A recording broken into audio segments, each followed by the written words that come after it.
gente está viviendo hoy una situación de pobreza y de necesidad porque durante muchos años los gobiernos no hicieron lo que tenían que hacer. Entonces, lo que estamos tratando ahora es de corregir eso. Y lo dijo el presidente el primer día. El día que asumió, el presidente dijo, vamos a pasar momentos difíciles porque hay que corregir esta situación. Pero si los sueldos no alcanzan, usted habla con la gente, lo primero que le dice, ¿sabes cuánto pagué de luz o cuánto tengo que pagar? No me alcanza. Si pago la luz, no como.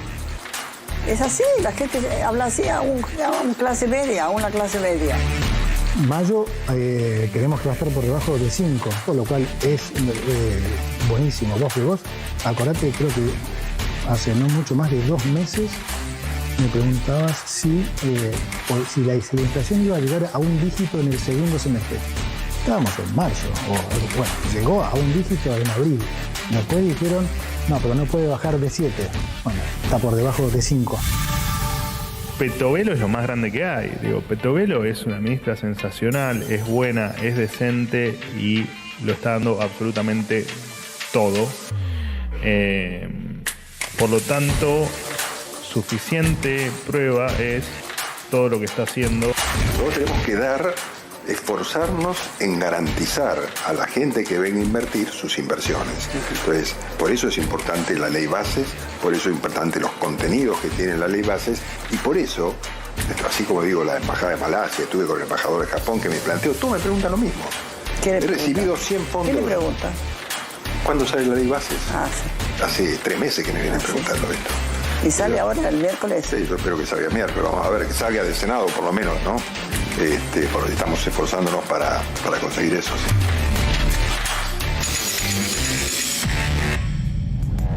Muy buenas noches a todos, bienvenidos a la Noche 24, bienvenidos a MMC. Ya estamos arrancando con todo hasta las 21 horas. Hoy se cumplen 6 meses de la gestión de Javier Milei y aparecen luces de alerta muy evidentes en el tablero de control del gobierno y la pregunta es si, parafraseando un poco el eslogan del oficialismo, Milei las ve. ¿Cuáles son esas luces de alerta? Bueno, hay luces de alerta evidentes en la economía y en la política. Estamos en medio de una recesión muy profunda. El Sistema Integrado Previsional Argentino acaba de dar los últimos datos de empleo registrado de los distintos sectores y muestra casi 100.000 puestos de trabajo menos de noviembre en relación de dependencia en el sector privado. Es decir, que los números de desocupación están para arriba. Además, hay un límite a la licuación del poder adquisitivo de los salarios, del gasto corriente, de los jubilados. Ese límite, en el contexto de una recesión muy profunda, se está expresando claramente en el Congreso. Es lo que está pasando en el Congreso. La semana pasada, 160 votos con el liderazgo de la oposición dialoguista, planteándole al gobierno un aumento adicional para los jubilados. Hay una crisis de gestión evidente, que se vio con la salida de Pose por la ventana, el amigo del presidente, el que le armó todo el gobierno, la gestión, los equipos de trabajo, y con Petovelo, la ministra de Capital Humano, en la cuerda floja. Y después hay una discusión muy grande si esta semana Milei va a tener o no, 6 meses después, el avance o encaminado la famosa ley bases y el paquete fiscal. Y ahora van a ver, todo parece indicar, tenemos la placa, ¿no? Vamos con las placas marcando los puntos. Hay toda una discusión respecto a si sale, genial, hay toda una discusión respecto a si sale o no la ley bases del Senado esta semana. Y hoy apareció, incluso en todos los portales informativos, una especie de rescate de emergencia de los gobernadores de Juntos por el Cambio a la ley bases, ¿no? En un comunicado que ahora vamos a contar, firman los 10 gobernadores de Juntos por el Cambio llamando a votar por la ley bases. La información a esta hora es que ese comunicado no fue acordado entre los 10 gobernadores, sino que se apresuró el gobernador de Mendoza, Cornejo, alineado totalmente con la Casa Rosada, en difundir un comunicado que se estaba tratando en el WhatsApp de los 10 gobernadores.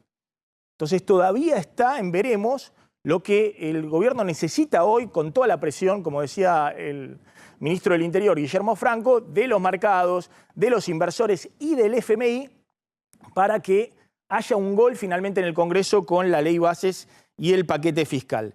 Y después aparecen las luces de alerta en la economía. El Banco Central está vendiendo dólares en plena liquidación de la cosecha de soja. Es raro.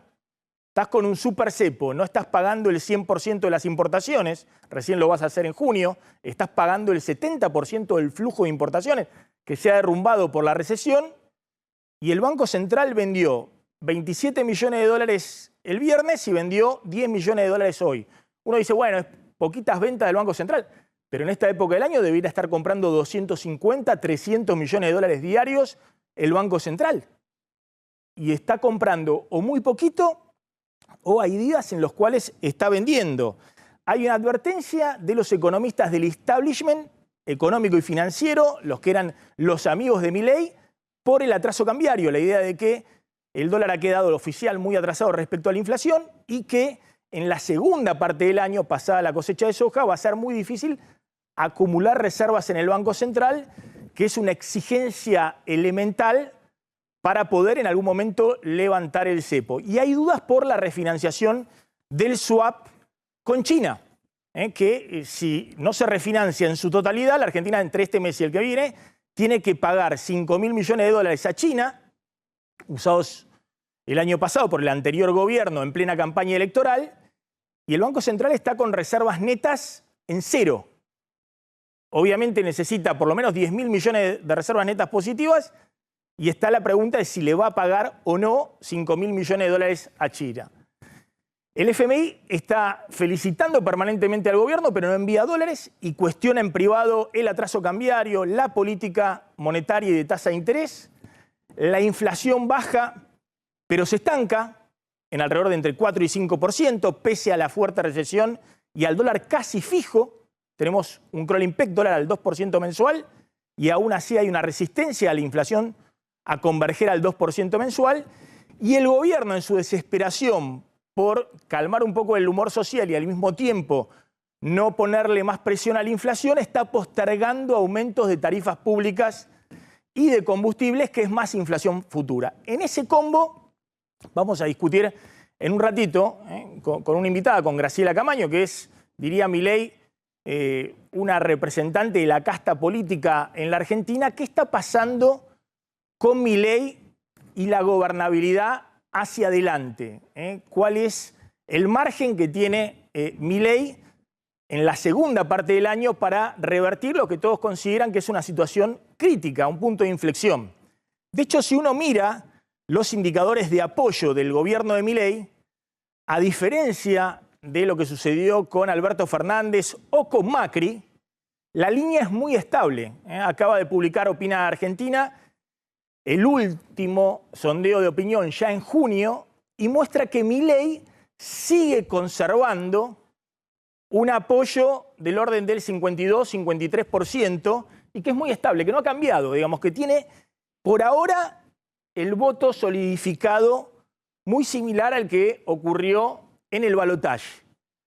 A diferencia de Alberto Fernández, que en algún momento, ya en esta época, en mayo de 2020, se había disparado arriba del 70% y después se derrumbó se cayó como un piano, y a diferencia de Macri, que había iniciado incluso también arriba del 70% y con los aumentos de tarifas públicas en el inicio de su gobierno, cayó también a un piso del 52%. Es decir, Milei no crece en los apoyos, pero tampoco cae, y ese es su principal activo político. Y la idea de que una parte, por lo menos la mitad de la sociedad, sigue generando expectativa y confianza de que la situación puede mejorar a futuro.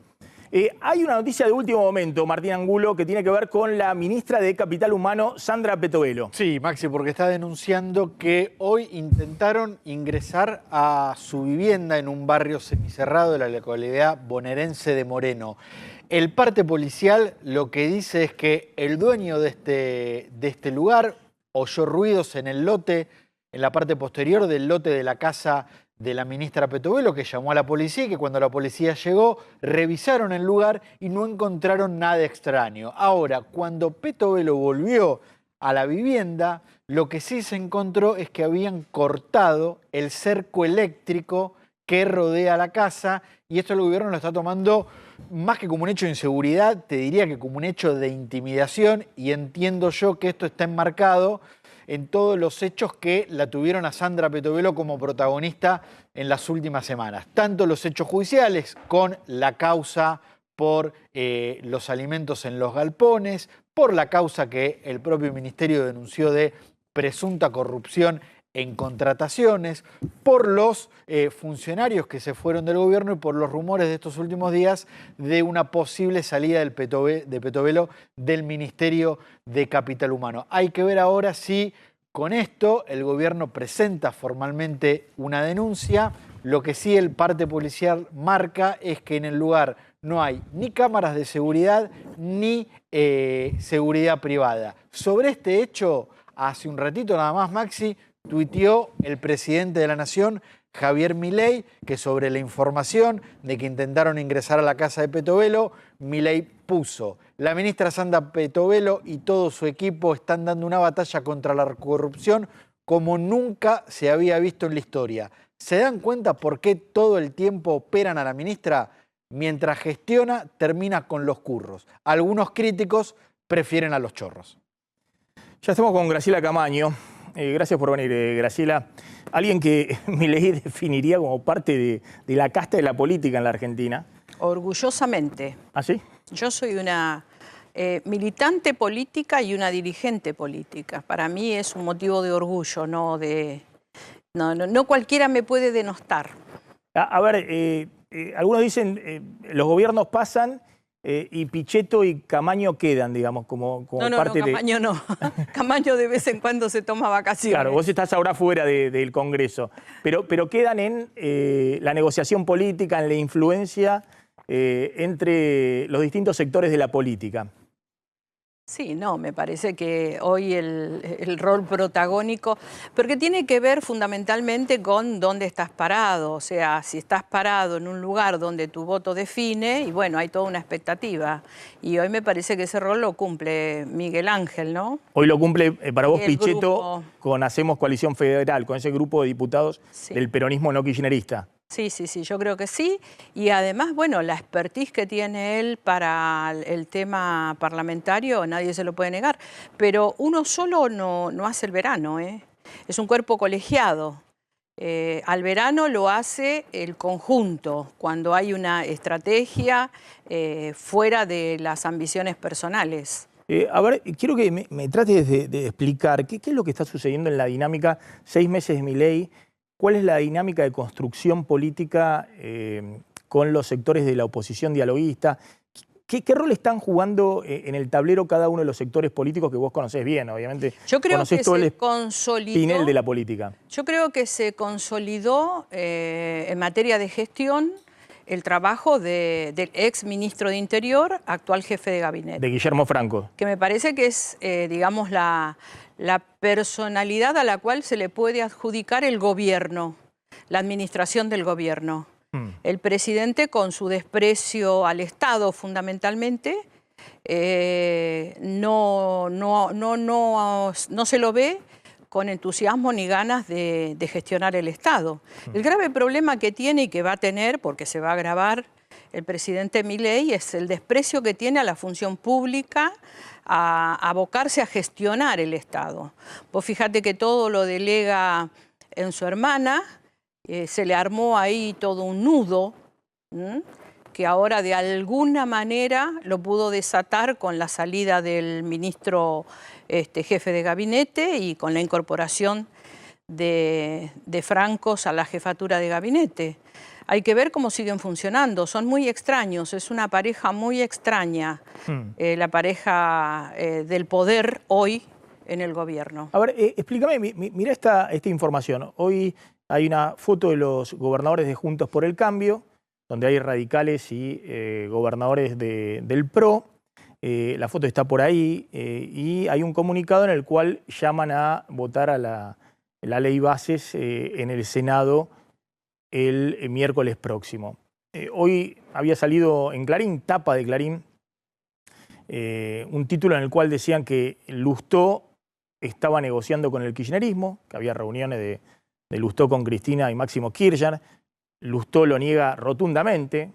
Lo mismo Miguel Ángel Pichetto dice desde el 2015 que no la ve a la ex presidenta y vicepresidenta. Pero hoy salen estos gobernadores. Inmediatamente después sale un tuit de Emiliano Jacobiti, que es un hombre de mucho poder dentro del radicalismo, que dice que ese comunicado es falso, ¿no? Y anteriormente había retuiteado un tuit de Lustó donde va a presentar el miércoles un dictamen alternativo a la ley. Ya lo presentó. Exactamente. Esto no solamente lo dice Jacobiti, sino que dicen que el comunicado había circulado en el WhatsApp de los gobernadores y que lo filtra Cornejo rápidamente. Sale Frigerio hace instantes a decir que el gobernador de Entre Ríos, que es uno de los más alineados hoy con la Casa Rosada por sus necesidades fiscales para pagar los sueldos de la provincia, y sale a decir que el comunicado es verdadero, ¿no? ¿Qué está sucediendo? Donde Milei está de un lado y después hay una oposición que lo acompaña a Milei en diputados y le vota la ley bases por 140 y pico de votos. Esa misma oposición la semana pasada le vota un aumento a jubilados contra el deseo de Milei con 160 votos. Ahora hay un revuelo enorme en el Senado. ¿Qué está pasando en la negociación política, en la dinámica de la política? Sí, yo creo que la dinámica de la política perdió la brújula, la dirigencia política perdió la brújula hace bastante tiempo. No es ahora todo este caos. De hecho, este es un país que hace 3 presidentes no crece. Y país que no crece genera pobreza, es una fábrica de pobreza. Entonces, hay una, digamos, mentalidad corta de la dirigencia política que está muy ordenada por la tapa de los diarios, por las encuestas, por el Twitter y por todo lo que tenga que ver con lo inmediato. Y así no pensás estratégicamente un país. Un país tiene y requiere un pensamiento político mucho más fundamentado, más sólido, más a largo plazo. No estamos teniendo esa capacidad. La dirigencia política no está teniendo esa capacidad. El emergente de esa incapacidad es el presidente que tenemos. Él es el emergente de esa incapacidad. ¿A vos te sorprendió que...? A ver, no me sorprende lo que me decís, porque yo también me preguntaría, como mirando la... Es decir, Milei no se puede explicar si no hubiera habido antes un Alberto Fernández o antes un fracaso de Mauricio Macri. Y antes el último gobierno de Cristina. Son los últimos 3 gobiernos que hicieron un aporte muy grande a la desconfianza, a esto de la gente que...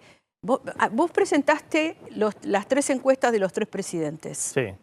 A mí, por ejemplo, me llama mucho la atención que le hayan tenido tan poca paciencia a Mauricio Macri, ¿no? Y yo creo que esto también explica la paciencia que se le está teniendo a Milei. Porque si Mauricio Macri, que venía con una, digamos, política un poco más metodológica, más, como le decían, a largo plazo, en fin, tratando de no dañar tanto, se le tuvo tanta paciencia, ese crédito que no le tuvieron a él, le están dando a este. ¿Por qué? Porque la gente se dio cuenta que el descontrol del Estado de 20 años de kirchnerismo no nos lleva a ningún lado. Sí, discúlpame, esta encuesta es 2016. Lo que pasa es que... Macri después repunta en 2017, gana la elección de medio término. Pero acá vos tenés medido los primeros 6 meses. Pero después se les desbarranca todo con la crisis 2018-2019. Totalmente. Vos acá tenés medido los primeros 6 meses. Y a mí me extrañó desde el 70 pasar al 61. Claro, cuando empezó más o menos a apretar por lo que tenía que ajustarse, ahí empezó el problema. Y creo que eso le da el crédito a Milei. A Milei el crédito no le da su capacidad, porque además hay un discurso muy perverso en el gobierno. Es un discurso que no solamente ajusta, sino que aparentemente disfruta con el ajuste, ¿no? Plantea que el ajuste es inexorable. Sí, eso es lo que ha pero vendido en campaña es lo que... Hay algunas frases que son muy desafortunadas. Lo que parte de la sociedad acompaña. O el desprecio al Estado. Él es el jefe del Estado. Ese es el rol que tiene. Y como jefe de Estado, convengamos que usufructúa muy bien del Estado, ¿no? Vos fíjate que en 6 meses todos sus viajes estuvieron vinculados a su persona. A su rol de influencer global. Exactamente, a tratar de alimentar la idea de este anarcocapitalismo que él cree que hay que imponer en el mundo para que el mundo funcione de otra manera y sin Estado. Ahora, en la conferencia que hizo con esta chica, donde lo que se vio es esa explosión de locura tan grande al confesarse un topo del Estado, antes de decir eso, él reconoció en la misma entrevista de que el anarcocapitalismo, si no se logra imponer en el mundo, Argentina es una colonia. O sea, a ver, a confesión de parte, relevo de pruebas, ¿no? Más allá de los discursos y demás, que me parece que hoy... lo de los gobernadores, yo creo. La gente dice, no analicemos cada tuit de Milei o cada discurso, porque si terminamos ahí parecen cosas que llevan que se desconectan con la realidad argentina. En todo está la personalidad, en todo está la personalidad esta de despreciar el Estado sin límite. Quiero ir un poquito al conocimiento que vos tenés de todos los actores. Del macrismo, del peronismo no kirchnerista, del kirchnerismo también, de todos los actores políticos. Hay un acercamiento de Milei más a sectores del peronismo. De hecho, hubo una construcción, digamos, de política de Milei en términos de prestarle el sello en distintas provincias, financiarlo y demás, del peronismo para dividir la oposición y dejar afuera a Juntos por el Cambio. Y bueno, de hecho tiene muchos representantes que tienen directa vinculación pasada con el peronismo. Con el masismo, con distintos sectores del peronismo. Es que yo creo que a pesar del discurso explosivo en torno al tema de la corrupción, vos fíjate que él hay cosas que no toca. O sea, te lo tira así en líneas generales, cuando identifica puntualmente con quién se va a pelear, se pelea, pero a mí me da la impresión de que hasta aquí ha sido muchísimo más agresivo con el radicalismo, por ejemplo, en líneas generales, que con el propio kirchnerismo. Él no agrede ahí. Ahora, y la pregunta es, ¿cómo lo ves gobernando hacia adelante? ¿Ves que la sociedad le puede dar la chance que en general le da a todos los presidentes de la primera elección de medio término, salvo creo que de la Rúa? Todos tienen ahí una chance de decir, bueno, a ver, te damos el poder y fortalecemos. ¿Crees que va a tener que hacer un acuerdo político? Que algunos dicen es lo que está esperando con el boletito en la mano Mauricio Macri. Sí, pero otros dicen... Macri está esperando con el boletito en la mano para cobrar, no para seguir dando. ¿Para cobrar qué cosa? Y para cobrar, porque hasta acá ha sido un dador voluntario de gobernabilidad sin pago. Con lo cual yo me imagino que si hay una alianza electoral en la de medio término, va a ser una alianza electoral que lo beneficia a Macri. No creo que sea un dador voluntario de sangre.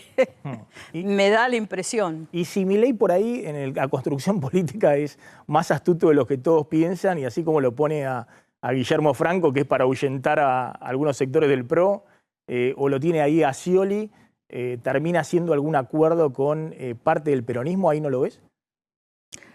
No sé, ellos hoy están en la historia de la construcción de su propio partido. En esa historia juega la dama de la pareja. O sea, la jugada es fuerte. Y en esa historia... La dama es Karina Milei, la hermana. Obvio. Y en esa historia ellos agarran todo, ¿eh? Ellos andan por las provincias agarrando todo lo que venga. ¿Viste? Parece un limpiaparabrisas en la ruta. Se pega todo es decir, ellos con los Menem, con los Menem que vos conocés, pasan por las provincias y arman políticamente. Arman, exactamente. Con lo más profundo de la casta. Con lo que sea. con lo que llega es Claro, después habrá que ver con el que rece a cómo la llega. fuerza del cielo. Exactamente. Alguno que se No come. importa si han estado con... Cuando el león se come el pingüino, todas esas cosas que estamos viendo. Es decir, no importa si han estado con la cámpora, con el kirchnerismo, con el masismo, con el menemismo, no importa. No, mientras se no, suban vos a la ves fuerza. cada personaje que se suman a la fuerza del cielo. ¿Y no hay cierta admiración del peronismo donde ven ese pragmatismo? Digamos, que construye un poco No, mío no. lo que hacía Menem en los 90. Yo desprecio toda esa metodología, no formo parte de ese pensamiento político. ¿Cómo ves hacia adelante? ¿Sos optimista No, respecto no a lo que soy viene? optimista. Había muchos que decían, bueno, en los primeros 6 meses se le incendia todo. Pasaron 6 meses, recesión muy profunda, contamos, ahora vamos a mostrar el detalle, más de 100.000 puestos de trabajo menos, asalariados, privados, registrados, en relación de dependencia, bueno, una caída del poder adquisitivo, Cuando del salario. mirás cómo se caen las cuentas sueldo, te das cuenta que estamos frente a un problema. Un ajuste sobre los jubilados que deja el ajuste de López Murphy y de la Rúa Bueno, pero además, empequeñecido, y una parte importante de la sociedad acompaña. Maxi, te vuelvo a decir, yo creo que la tolerancia no tiene que ver con él, sino que tiene que ver con el pasado, con lo que pasó. O sea, la sociedad se quedó sin esperanzas, ¿me entendés? Vos tenés 4 generaciones de personas que viven en pobreza, entonces no podés pedirle que tenga un aspiracional alto. Y después tenés la clase media, que sí es la que se está cayendo ahora, y se viene abajo, pero quiere creer, quiere confiar, y quiere creer en que si se cambia el modelo es posible avanzar. Lo cual es meridianamente cierto. O sea, sí, hay que cambiar el modelo. Ahora, ¿cómo lo haces? ¿De qué manera y en qué tiempo? Es absolutamente imprescindible medirlo. Esto es lo mismo que cuando te dicen que en la ley bases está el RIGI, ¿no? A ver. Espera un segundito, te voy a preguntar ahora por eso, ¿no? Respecto a lo que hay en la discusión del miércoles y también dónde quedan los dirigentes políticos de la oposición. ¿Quién puede emerger como referente de algún sector? Macri, Cristina, Massa, Kicillof. ¿Qué hay en la oposición? Espera un segundito. Bueno, coincidís en que Milei necesita sacar una ley del Congreso. Es algo inédito, digamos, 6 meses de gestión. Pero el problema no es el Congreso que no le saca la ley. El problema es Milei, que no ha tenido la capacidad de hacer las leyes meridianamente normales como para que haya un debate homogéneo en torno a determinada temática. Entonces, primero tuviste una ley que fue un fárrago de cuestiones, muchas de las cuales eran absolutamente inconstitucionales, y de hecho tiene reclamos judiciales en sus decretos de necesidad y urgencia, etc. Porque a pesar del discurso, nosotros tenemos un Estado y tenemos una Constitución. Entonces, lo que no sepamos resolver los políticos en materia de intereses de la ciudadanía... Lo va a resolver la justicia. Lo va a resolver la justicia, o la gente la va a protestar. O sea, esa es la salida del conflicto de intereses cuando la dirigencia política no lo resuelve y cuando la gente no tiene la oportunidad de elegir otra cosa. Entonces, hay materias en las que se hace mucha laraca, yo te decía el RIGI. Nosotros necesitamos, pero violentamente, las posibilidades de generar un régimen de inversiones. Porque no tenemos consumo, porque la economía está parada, porque no hay forma de movilizarla sin emitir y armar zafarrancho en el tema de las finanzas públicas. Y entonces lo que sí se necesitan son inversiones extranjeras. Ahora, a mí me da mucha gracia porque es cierto que hay cosas en el RIGI que tienen dudosa constitucionalidad. Las provincias no se pueden atar a no hacer absolutamente nada o ninguna legislación que vaya en contra del régimen. Ahora, nosotros tenemos hace 30 años un régimen en materia minera. Acá hubo personas que durante 20 años fueron poder y nunca arreglaron el problema del extraccionismo minero. Entonces, a ver, sí, régimen de inversión se necesita. Yo lo que no le daría a Milei, bajo ningún punto de vista, es la posibilidad de que tenga el poder público.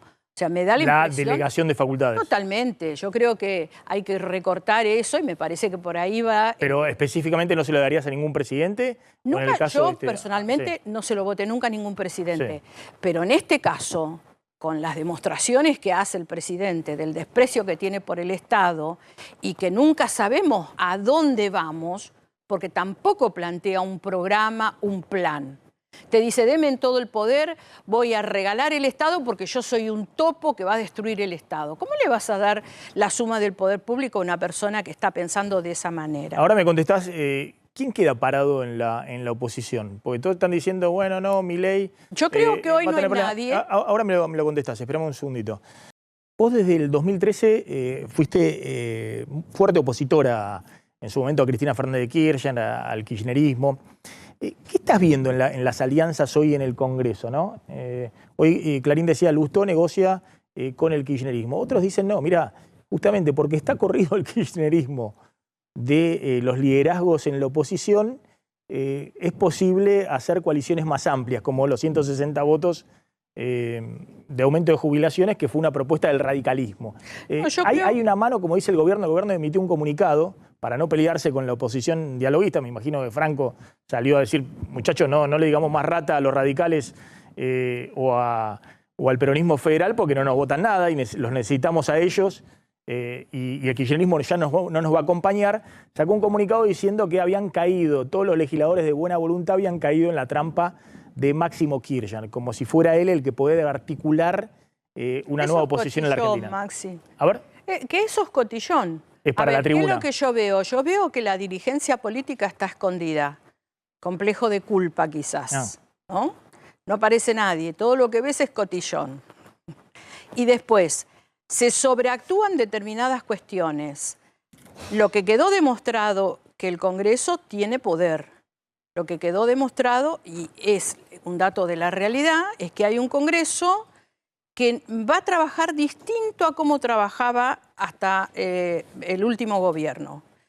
¿Cuál era el tema del último gobierno? Cambiemos era una fuerza que hacía todo lo que no tenía nada que ver con el kirchnerismo. Si el kirchnerismo decía, vamos a hacer tal cosa, Cambiemos automáticamente se ponía en la vereda al frente. Y la verdad es que la consecuencia fue que Cambiemos perdió. O sea, estaban sentados ahí pensando que cascoteándolo al kirchnerismo, no pareciéndose para nada al kirchnerismo, iban a resolver su elección. Y la gente lo que vio es que no resolvían. Y la sociedad vidas. pensaba en otra cosa. Exactamente. Entonces creo que lo que está pasando con Lustó es que él interpretó esa etapa en la vida de Cambiemos. Está buscando la reconstrucción de un centro, digamos. En la vida de Cambiemos. Creo que lo entendió. Lo vio y lo entendió. Yo, sinceramente, cuando veía el Congreso dividido en dos, por un lado estaban los que parecían que vivían en Narnia, ¿viste? Porque estaban en un festín gubernamental.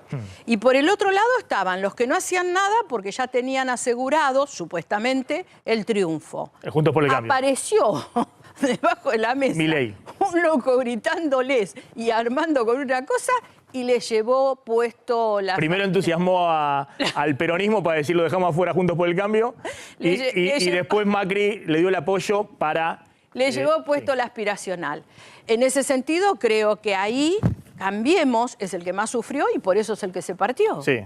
Y por eso es que vos ves esa semejante discusión pública que hay entre los miembros de Cambiemos. Ahora, claramente, el radicalismo está en un lado, el PRO está en otro.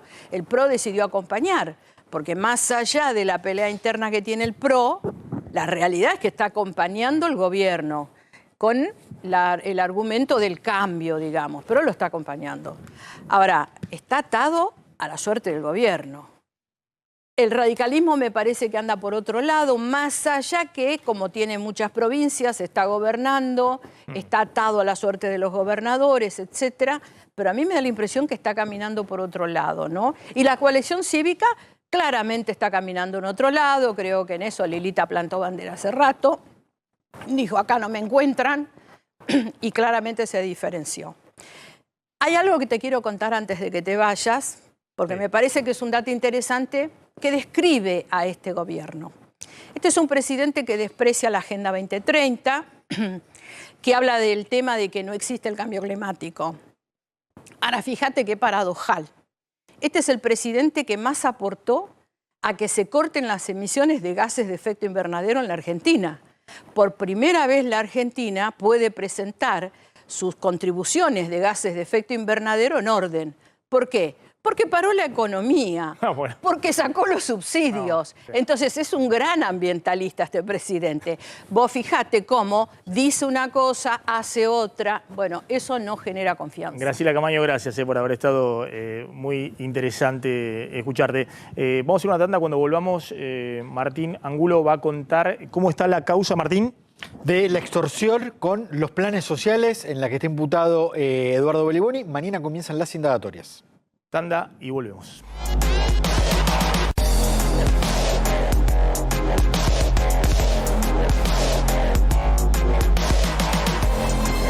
El dólar cerró hoy el dólar blue en 1.280 pesos, un poquito para arriba respecto al viernes, pero los dólares financieros se mantuvieron bastante estables, incluso cayeron un poquito.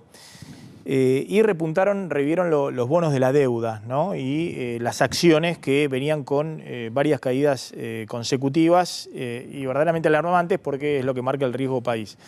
Ahora todos están mirando la reserva del Banco Central porque el Banco Central vendió dólares el viernes, volvió a vender dólares hoy, poco, 10 millones de dólares hoy y 27 millones de dólares el viernes. Pero es una época del año, la de liquidación de la cosecha de soja, que debiera estar acumulando fuertemente dólares. 200, 250 millones de dólares diarios debería estar comprando el Banco Central. De hecho, en lo que va de junio, lleva comprado solo 90 millones de dólares.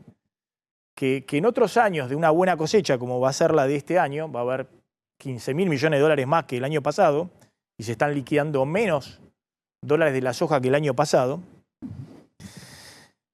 90 millones de dólares era un día de malas compras del Banco Central. Y esto es lo que lleva a comprar el Banco Central de lo que va de junio. Entonces están todos viendo, bueno, cómo hace el Banco Central para, en los próximos meses, cuando pase la cosecha de soja, la liquidación, para acumular dólares, ¿no? Y por qué se están demorando la liquidación de los dólares de la soja. Muchos dicen, bueno, están viendo que a este valor del dólar oficial, bueno, o el gobierno baja retenciones o mejora el precio para los productores sojeros, o van a esperar y van a cuentagotas ir vendiendo según sus necesidades. Este es hoy el debate que hay entre los economistas, ¿no? Mirar cómo acumula dólares el Banco Central. ¿Qué pasó en la justicia con la causa de extorsión contra algunos movimientos sociales por la distribución de planes sociales? Mañana es un día clave, porque mañana van a comenzar las indagatorias que citó el juez federal Sebastián Casanelo desde las 9 de la mañana en los tribunales de Comodoro Pi, que va a tener como, si querés Maxi, plato fuerte su finalización cuando se tenga que presentar Eduardo Belliboni, titular del Polo Obrero. En esta causa se investiga si desde organizaciones sociales, la más fuerte y la más conocida porque es la que tiene la mayor cantidad de diputados, el Polo Obrero, se extorsionaba a beneficiarios de planes sociales para que vayan a marchas, para que aporten plata de lo que cobraban, para que formen parte de la agrupación, si no se los castigaba con la amenaza del retiro del plan o con la no entrega de comida, los bolsones de comida que el gobierno le entregaba gratuitamente a todos los beneficiarios. Y el segundo punto de la causa, que es donde está imputado Belliboni, tiene que ver con que si hubo o no una administración fraudulenta contra el Estado, porque parte del dinero que recibía el Polo Obrero, según la acusación de la justicia, se utilizaba para los fondos del partido y se justificaban con facturas falsas que se presentaban en lo que era entonces el Ministerio de Desarrollo Social, hoy Capital Humano. Mañana empiezan las indagatorias, mañana tienen que presentarse los primeros 4 acusados.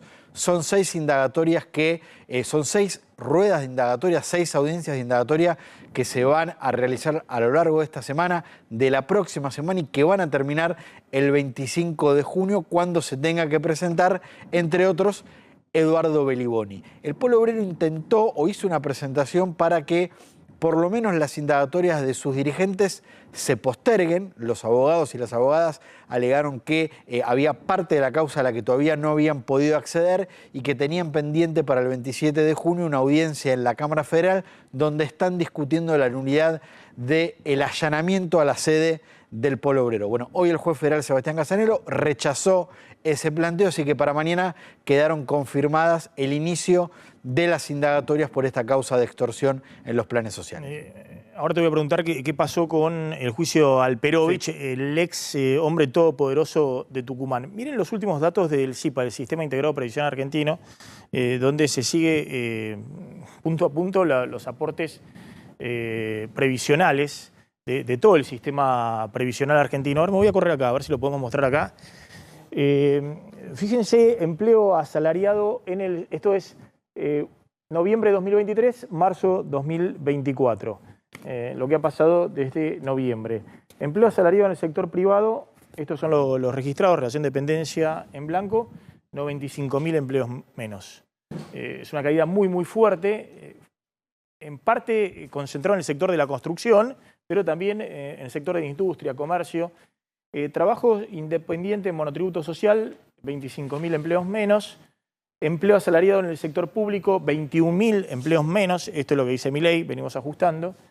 Y después, lo único que crece, empleo en casas particulares, los aportes, todo esto con aportes en blanco, 9.500 menos.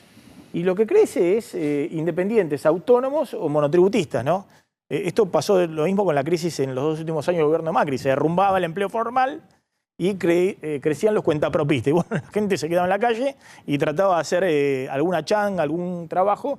No eran precisamente emprendedores. Pero este es el dato más preocupante. Los trabajos en relación de dependencia, asalariado privado en blanco, desde noviembre, marzo, 95.000 empleos menos. Dame el último dato respecto a la justicia y Alperovich.